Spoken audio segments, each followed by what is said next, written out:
Friends, इस video में हम कुछ क्वेश्चन तथा उसके आंसर को समझते हैं। तो देखिए, पहला क्वेश्चन है कि नाभिकीय विखंडन में अत्यधिक ऊर्जा क्यों निकलता है। तो यदि हम लोग नाभिकीय विखंडन की बात करें तो इसमें अत्यधिक ऊर्जा द्रव्यमान क्षति के कारण निकलता है। अब बात आती है कि द्रव्यमान क्षति किसे कहते हैं। तो देखिए, सामान्यतः ये माना जाता है कि जो न्यूक्लियस नाभिक में न्यूट्रॉन और प्रोटॉन होते हैं उसके द्रव्यमान के योग को, जिससे न्यूट्रॉन और प्रोटॉन के द्रव्यमान को जोड़ दें तो नाभिक का द्रव्यमान हो जाता है।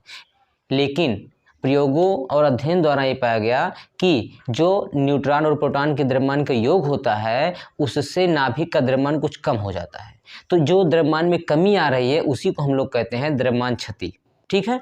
उसके बाद उसके बाद दूसरा क्वेश्चन है, परमाणु बम हाइड्रोजन बम में कौन अधिक शक्तिशाली होता है और क्यों। तो यदि हम लोग देखें, परमाणु बम और हाइड्रोजन बम तो शक्तिशाली तो दोनों होता है, लेकिन दोनों में तुलना करें तो जैसे जिस प्रकार से एग्जाम्पल ये समझिए कि लव मैरिज अरेंज मैरिज होता है। ठीक है। तो लव मैरिज अरेंज मैरिज में दोनों ही खतरनाक होते हैं, ये हम नहीं करें, कुछ लोग कहते हैं। तो लेकिन कुछ अनुभवी लोगों का मानना है कि जो लव मैरिज होता है वो अधिक खतरनाक होता है, ज़्यादा डेंजरस होता है। ठीक है। तो इसी प्रकार से परमाणु बम और हाइड्रोजन बम में हाइड्रोजन बम अधिक शक्तिशाली होता है। ठीक है। इसका रीजन, अब दोनों में होता क्या है, एक में होता है नाभिकीय विखंडन, एक में होता है नाभिकीय संलयन। परमाणु बम में नाभिकीय विखंडन जबकि हाइड्रोजन बम में नाभिकीय संलयन होता है, लेकिन दोनों में द्रव्यमान क्षति होती है। अब जिसमें द्रव्यमान क्षति अधिक होगी वो अधिक शक्तिशाली होगा। ठीक है, अधिक ऊर्जा निकलेगा। तो इन दोनों में यदि हम लोग बात करें तो जो परमाणु बम होता है, ठीक है,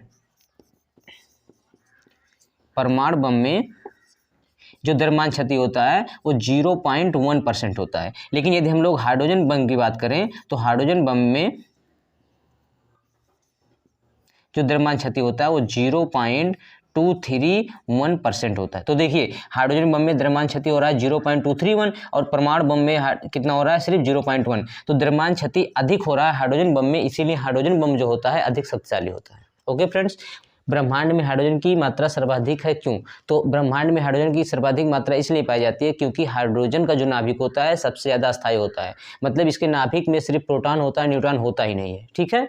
तो मतलब क्या हुआ कि ये समझिए बिना शादीशुदा इंसान है, शादी ही नहीं हुआ है तो झगड़ा किससे करेगा। ठीक है, ना रहेगा बांस ना बजेगी बांसुरी। तो इसी प्रकार से जब जो हाइड्रोजन होता है उसके नाभिक में सिर्फ प्रोटॉन ही होता है, न्यूट्रॉन होता ही नहीं है, तो न्यूट्रॉन प्रोटॉन आपस में लड़ेंगे कैसे। तो इसलिए लड़ाई होता नहीं है और ये सबसे ज़्यादा स्थायी होता है, इसीलिए सर्वाधिक पाया जाता है। ओके फ्रेंड्स, उम्मीद है ये वीडियो आप लोगों को पसंद आया होगा। मिलते हैं नेक्स्ट वीडियो में। Thanks for watching, best of luck.